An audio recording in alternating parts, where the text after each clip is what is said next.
past whispers warnings, yet we rarely listen. The future looms uncertain, shaped by the choices we make, or fail to make. Across history, civilizations have risen and crumbled, some by war, others by silence.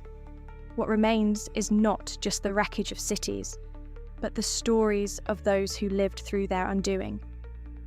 Dystopias are not fantasies, they are possibilities. They are the echoes of past mistakes projected onto tomorrow. They ask us, what happens when power is left unchecked, when truth is rewritten, when survival demands obedience? In apocalyptic visions, we see not just the end of the world, but the end of who we are, the unraveling of identity, morality, and hope itself. Yet, within these stories lies something deeper, a mirror. Through them, we confront the fragility of our own world, the choices we take for granted, and the systems we trust. They remind us that history is not a straight line, but a cycle, one we can either break or be broken by. This podcast is not just about fiction, it's about reality. It's about asking the hardest question of all. If the world ended tomorrow, or if it was already quietly shifting beneath our feet, would we even notice?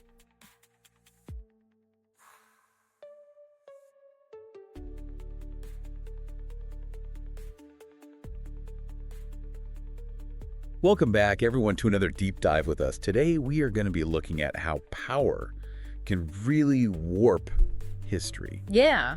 And we'll be looking at it through two really creepy dystopias. Oh, yeah. The first is, well, everybody knows it, 1984 by George Orwell. Right. A classic. And then we're also going to be looking at Hugh Howey's Silo series. Uh-huh.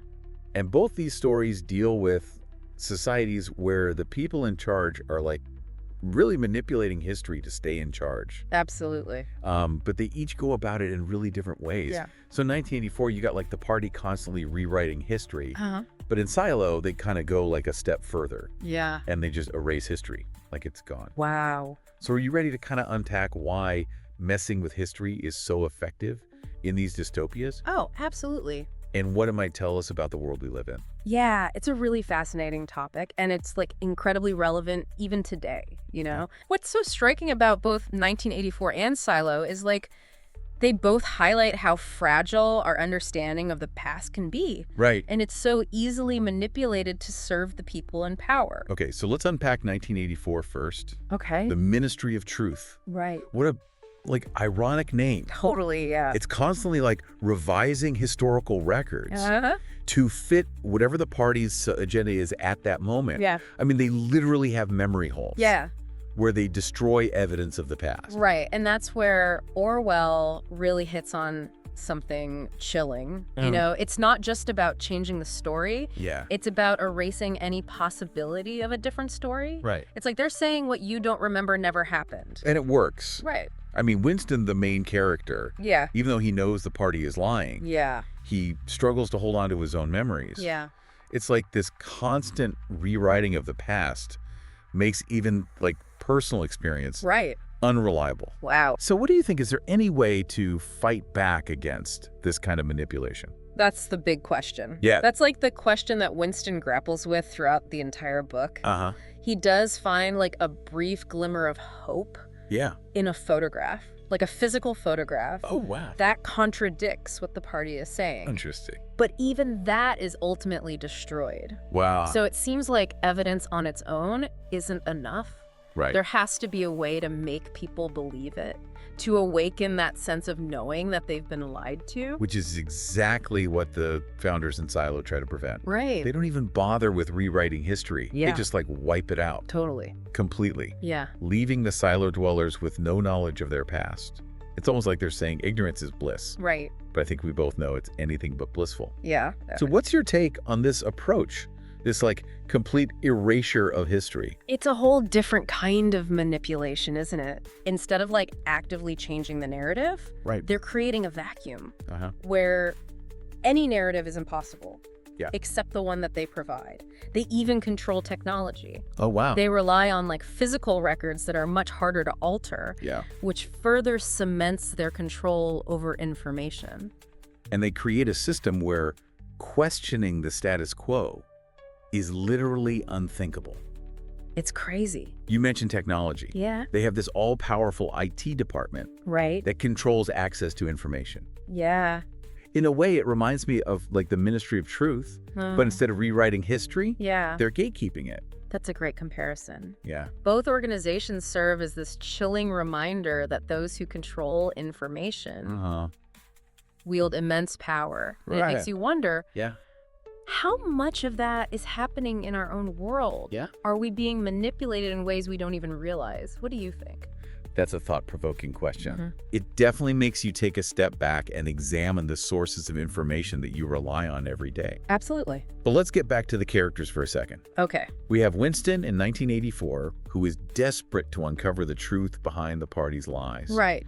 And then you've got Juliet in Silo, Yeah. who is initially motivated by just like practical concerns. Mm-hmm.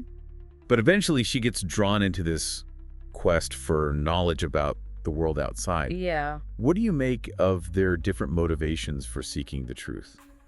Their journeys highlight the different ways that people can be awakened to the realization that something is wrong. Yeah. Winston is driven by intellectual curiosity and this longing for a world that makes sense. Right.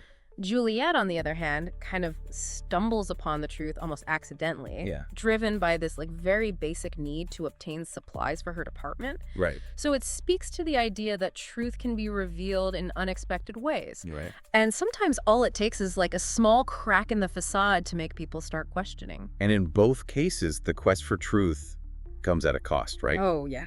I mean, they're challenging the people in power, Big time. and that rarely goes unpunished. Exactly. Right. And it raises an important question. Okay. What are we willing to risk for the truth? Yeah.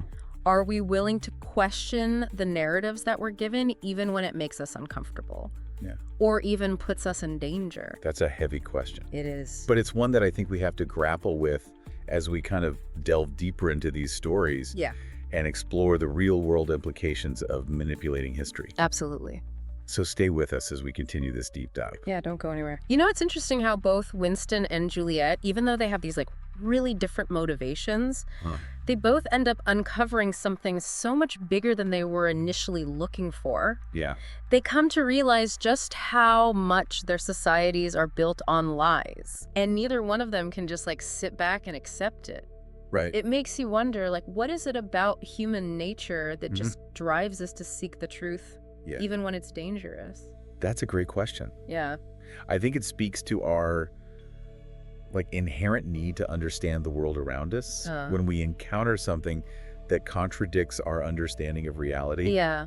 it creates this like dissonance, you know, Right. that we're compelled to resolve. Right. And sometimes that resolution involves challenging the powers that be, Totally. even if it means putting ourselves at risk. And the risks are very real in both these worlds. Yeah. You know, Winston's capture and torture by the thought police Oh. is like this stark reminder of how brutal they are Yeah. in enforcing conformity in 1984. Uh-huh. It's a chilling example of what can happen when those in power have absolute control over information. Right. And they're willing to use any means necessary to maintain that control. And in Silo, Juliet faces constant suspicion and danger. Right. As she digs deeper into the truth about the world outside, Yeah. it's like they created a system where anyone who questions things Mm-hmm. is automatically labeled a threat. Right. Do you think this fear of disagreement Yeah. is a common tactic for people who want to control the narrative? Oh, absolutely. Yeah. Fear is a powerful tool for silencing opposition and maintaining control. Right. In both 1984 and Silo, we see how those in power Yeah. use propaganda and surveillance to create this atmosphere of paranoia and suspicion. Right. It's a way to discourage people from speaking out or even like thinking critically Yeah. about the information they're given. And it's not just about silencing disagreement. Right. It's about shaping the way people think. Uh-huh. Like in 1984, the party uses doublethink Oh, yeah. to force people to accept contradictory beliefs. Yeah. It's crazy. It's brilliant, Yeah. but it's terrifying. It's like a way to totally control thought. It is. And ensure compliance. Have you ever felt that kind of pressure Oh, to yeah. believe something that, deep down just isn't right? I think we all have in some way. Yeah. Maybe not as extreme as doublethink. Right. But I've definitely felt pressure to conform to a certain way of thinking, Yeah. even when it went against my gut or my values. Right. And that's what makes these stories so unsettling. Yeah. They hold up this mirror to our own society, Right. and they make us ask ourselves, Yeah. are we really thinking for ourselves? Yeah. Or are we just accepting what we're told? And when we talk about controlling the narrative, Yeah. we can't ignore technology. Right. The IT department in Silo has this almost godlike power over information. Yeah. They control access to the internet, monitor communications, Right. and essentially dictate what people know about the outside world. Right. It's a bit unnerving, isn't it? It is. To think about how much power tech companies have in our own world. Yeah, it is a bit unsettling. We live in a world where our data is constantly being collected and analyzed. Right. Who's to say it's not being used to manipulate us in ways we don't even realize? Yeah. Algorithms curate our news feeds, Right. target us with ads, even predict our behavior. Yeah. It's easy to feel like we're losing control over our own narratives. And it makes you think about the people who try to fight back against this kind of information control. The whistleblowers. Yeah. Who risk everything to expose the truth. Right. In both 1984 and Silo, we see characters who are willing to challenge authority, even though they know the consequences could be huge. Yeah. Winston tries to join the Brotherhood. Right. This shadowy organization Yeah. dedicated to opposing the party. And Juliet risks her own safety Yeah. and the safety of her loved ones Right. to reveal the truth about the silos. What do you think it takes for someone to say enough is enough? I think it takes incredible courage Yeah. and this deep conviction that the truth matters, Yeah. even when it's dangerous. Right. These characters remind us that even in the most oppressive systems, Right. there are always people who refuse to be silenced. Right. They're the ones that give us hope that change is possible, that Yeah. the truth can win out, Right. even against huge obstacles. But their stories also highlight the cost of dissent. Yeah, they do. Winston is ultimately captured and tortured Right. by the thought police, forced to betray everything he believes in. Yeah. And Juliet, even though she manages to reveal the truth, she faces constant danger and uncertainty. Right. It makes you wonder if the price of truth is always so high. That's a tough question. It is. And I don't think there's an easy answer. No. But I do think their sacrifices show us Uh-huh. that the fight for truth is rarely easy. Yeah. It often involves risk and sacrifice. Right. And even loss. Yeah. But it's a fight worth having. It is. Because if we let ourselves be silenced, if we let the powerful control the narrative Right. without question, Yeah, then we're complicit in our own oppression.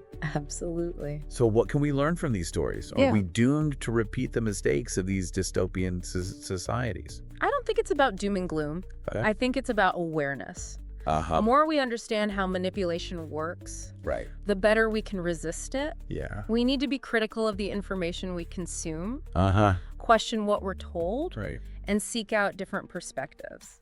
That's where media literacy comes in. Right. Being able to recognize bias, Yeah. propaganda, Uh-huh. and misinformation. Right. It's about being informed and discerning, Exactly. like consumers of information. Yeah. And it's about supporting those who are brave enough to speak truth to power, Absolutely. the whistleblowers and journalists, Yeah. who risk everything to expose wrongdoing and hold the powerful accountable. We can't just passively consume whatever we're fed. Right. We need to be active Yeah. in shaping the narratives that define our world. So it's not just about history. Uh-huh. It's about our right to think freely, Right. to question authority, Yeah. and to shape our own understanding of the world. And that right is worth fighting for. It is. Just like Winston and Juliet fought for truth in their worlds, Uh-huh. we have a responsibility to do the same. Right. We need to be vigilant, Yeah. informed, and Ah. courageous in our pursuit of the truth. Those are powerful words to keep in mind They are. as we navigate this complex information landscape. Yeah. But for now, Uh-huh. we're going to take a quick break. Okay. Stay tuned for the final part of our deep dive, Yeah. where we'll explore the real-world parallels of these dystopian narratives and discuss what we can do to prevent history from being used against us. Welcome back to our deep dive into how history can be manipulated, for power and control. Yes. We've been exploring this idea through two really interesting dystopian novels, George Orwell's 1984 Right. and Hugh Howey's Silo series. Yes. And both stories show us societies where the people in power have a tight grip on the narrative They do. about the past. But they use very different methods to do this. Yes. In 1984, the party actively rewrites history. Right. But in Silo, the founders just erase it altogether. Wow.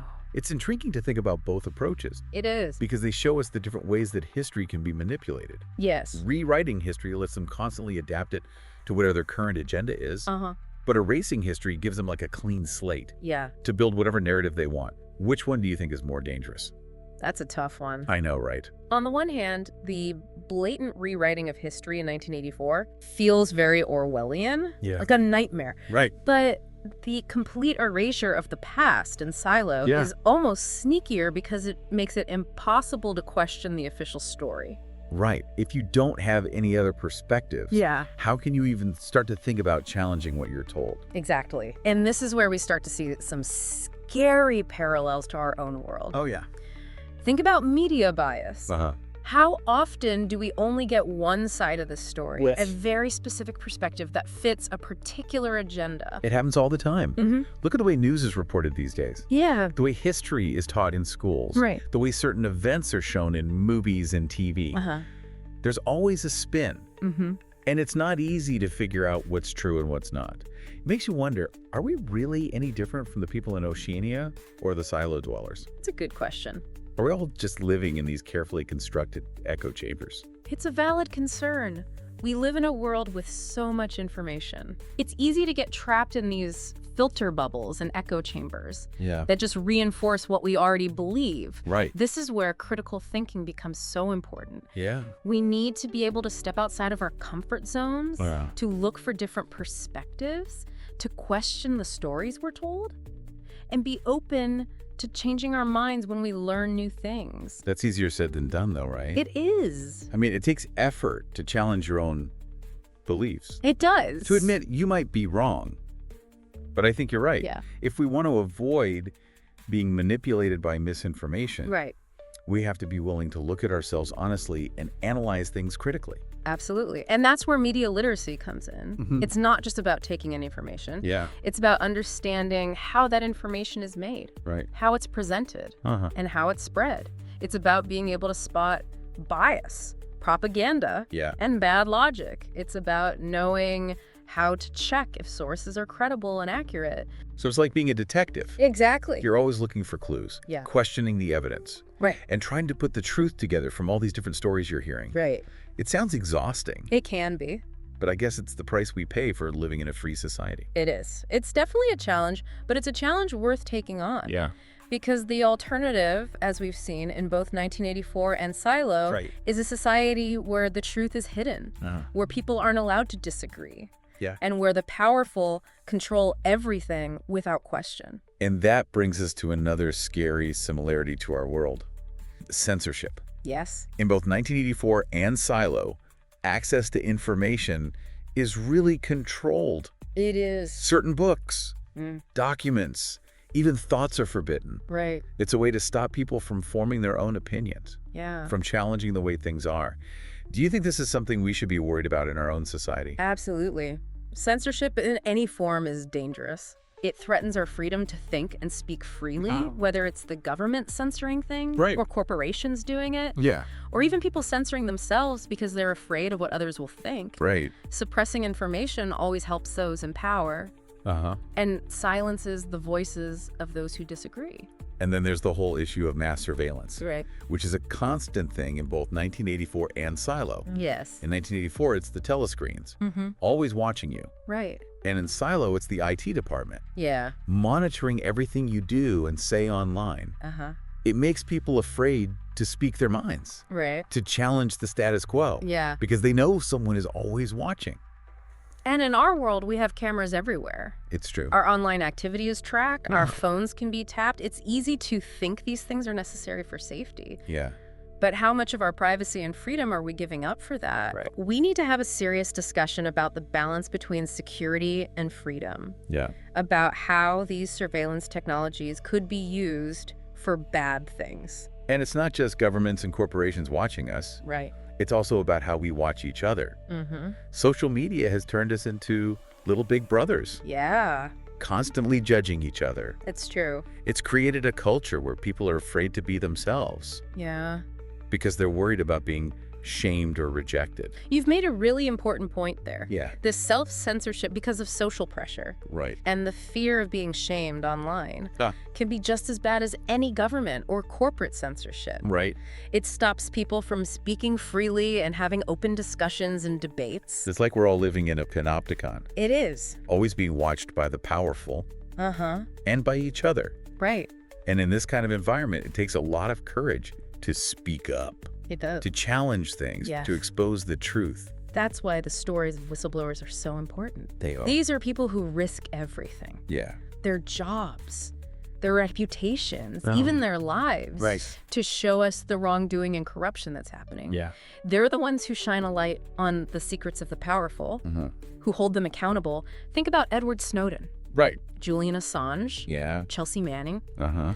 They all face serious consequences for what they did. You did. But they also started important conversations about surveillance, Right. transparency, Yeah. and the limits of government power. Their stories are both inspiring and a warning. Yes. They show us that speaking truth to power is often difficult and lonely, It is. but it's something that needs to be done Absolutely. if we want to create a fairer and more just world. Right. And it's something that needs our support. It does. We need to protect whistleblowers, Yeah. defend freedom of the press, and create a culture where disagreement is valued, Yes. not punished. So to bring it back to our deep dive into 1984 and Silo, Uh-huh. what can we learn from these stories about how manipulating history affects power and control? Right. Are we doomed to make the same mistakes as these fictional societies? I don't think we're doomed, but I do think we're at a turning point. Yeah. The technologies that make surveillance, censorship, Right. and manipulating information possible are getting more powerful all the time. Mm. But so are the tools of resistance. We have more access to information than ever before. That's true. We can connect with each other and organize in ways we couldn't have imagined just a few decades ago. Right. The question is, will we use these tools to create a better world? Uh-huh. Or will we let the powerful use them to control us? That's a big question to think about. It is. It's clear that the ideas we've talked about from 1984 and Silo are more relevant than ever. Yes. The manipulation of history, Right. the silencing of disagreement, the loss of privacy. These are all things we're dealing with in our own world. And it's up to each of us to decide what part we'll play in all of this. Right. Will we just sit back and let ourselves be manipulated by the powerful? Yeah. Or will we be active citizens, Yeah. demanding transparency, accountability, Right. and the protection of our basic freedoms? Those are powerful words to end on. They are. It's been a fascinating deep dive. It has. A little bit unsettling, Yeah, but I think it's important to have these conversations. absolutely. So to our listeners, we leave you with this. Yes. Don't let history be used against you. Right. Stay informed, stay curious, Yeah. and stay alert. Question everything. Yeah. Look for different viewpoints. Support those who speak truth to power. Yes. And most importantly, never stop fighting for a world where the truth wins. That's it for our deep dive today. Thanks for joining us. Until next time.